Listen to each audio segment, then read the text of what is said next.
19 मार्च रोजी सई परांजपे यांचा 88वा वाढदिवस झाला. आज मी तुम्हाला त्यांच्याविषयी काही सांगणार आहे. सई परांजपे ही एका रशियन चित्रकाराची आणि एका कोणस्थ ब्राह्मण आईच्या पोटी जन्माला आलेली मुलगी आणि तिची आई म्हणजे रँगलर परांजपे यांची सख्खी मुलगी. या गोऱ्या पिट्ट आणि घाऱ्या मुलीच्या जन्मानंतर तिच्या रशियन बाबांनी घटस्फोट घेतला होता आणि मग हे चिमुकलं रोपटं गेलं रुजायला रँगलर परांजपेंच्या संस्काराच्या कसदार मातीत. अशा तऱ्हेने शकुंतलाबाई परांजपेंच्या या एकुलत्या एका लेकीवर म्हणजे सई परांजपेवर अगदी लहानपणापासून उच्च कोटीचे संस्कार झाले. गणितज्ञ आजोबांच्या बदल्यांमुळे सई यांचं शिक्षण भारतातील बऱ्याच शहरातून झालं. काही काळ तर त्या ऑस्ट्रेलियातही होत्या, जेव्हा आजोबा रँगलर परांजपे भारताचे ऑस्ट्रेलियातील हाय कमिशनर होते. अशा सरस्वती नांदणाऱ्या घरीच मोठ्या होत असलेल्या सईचं स्वतः लिहिलेलं पहिलं पुस्तक प्रकाशित झालं वयाच्या अवघ्या 8व्या वर्षी आणि पुस्तकाचं नाव होतं मुलांचा मेवा. अतिशय तल्लख बुद्धिमत्ता असणारी सई यांनी आपलं ग्रॅज्युएशन पूर्ण केलं दिल्लीच्या नॅशनल स्कूल ऑफ ड्रामा मधून 1963 साली. मग ऑल इंडिया रेडिओ पुणे येथून कार्यभार सांभाळत असताना त्यांना संधी मिळाली लहान मुलांसाठीच्या कार्यक्रमांची रूपरेषा आखून ते सादर करायचे आणि मग सईनी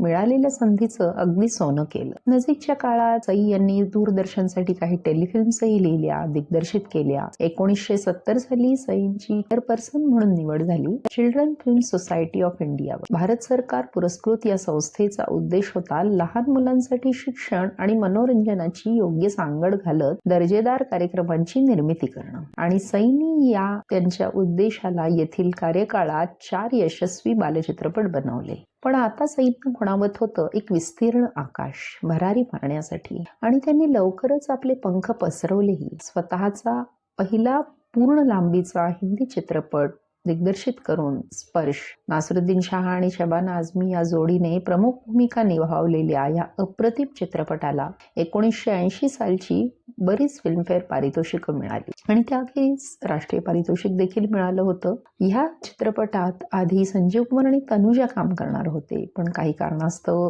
ते होऊ शकलं नाही. तर तनुजाने तिच्या एका मुलाखतीत one of the great regrets of my life असं म्हटलंय या हुकलेल्या संधीबद्दल. स्पर्श नंतरच्या 2 वर्षात 2 अतिशय दर्जेदार असे विनोदपट दिले सईंनी, चष्मे बद्दूर आणि कथा. हे दोन्ही चित्रपट मैलाचा दगड होते आणि हिंदी चित्रपट सृष्टीतील चष्मे बद्दूर हा टिपिकल दिल्ली साईडचा नॉर्थ कल्चर दाखवणारा चित्रपट होता, तर कथा हा मुंबईतील एका सर्वसामान्य चाळीची जीवनशैली दाखवणारा चक्क ससानी कासव ह्या बालकथेवर आधारित. यावरून सई यांची वेगवेगळ्या संस्कृतीच्या अभ्यासातील डेप्थ कळून येते. या दोन्ही चित्रपटात सईची आवडती जोडी होती फारुख शेख आणि दीप्ती नवल. अभिजात कलाकृतीचा नमुना ठरले होते. सई यांचे हे पाठोपाठ वर्षी आलेले लागोपाठचे 3 चित्रपट. यापुढे सई वळल्या चक्क छोट्या पडद्याकडे आणि तिथेही त्यांनी अत्युत्तम दर्जा कसोशीने राखला. अडोस पडोस आणि छोटे बडे यासारख्या मालिका देऊन. त्यानंतर 1990, 1993, 1997 साली यांचे 3 हिंदी चित्रपट आले, दिशा, पपिहा आणि साज.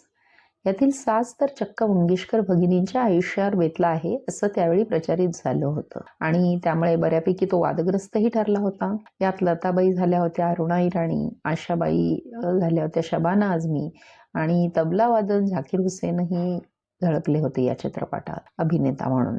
या 6 प्रमुख चित्रपटांव्यतिरिक्त सईंनी भागोभूत, चकाचक हे चित्रपट आणि सुई ही डॉक्युमेंटरी फिल्म बनवली, पण त्यांच्या या कामाची मात्र विशेष अशी दखल घेतली गेली नसावी.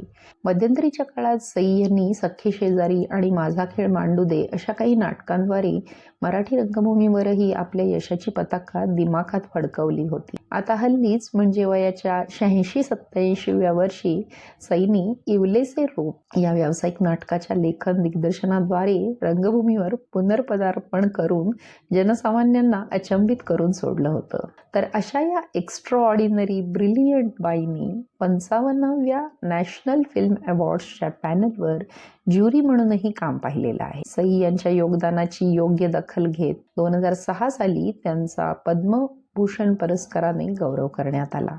भारतीय चित्रपटसृष्टीत अमूल्य कामगिरी करणाऱ्या या स्त्री शक्तीतील एक निर्विवादपणे अग्रणी असलेलं नाव म्हणजेच सई परांजपे.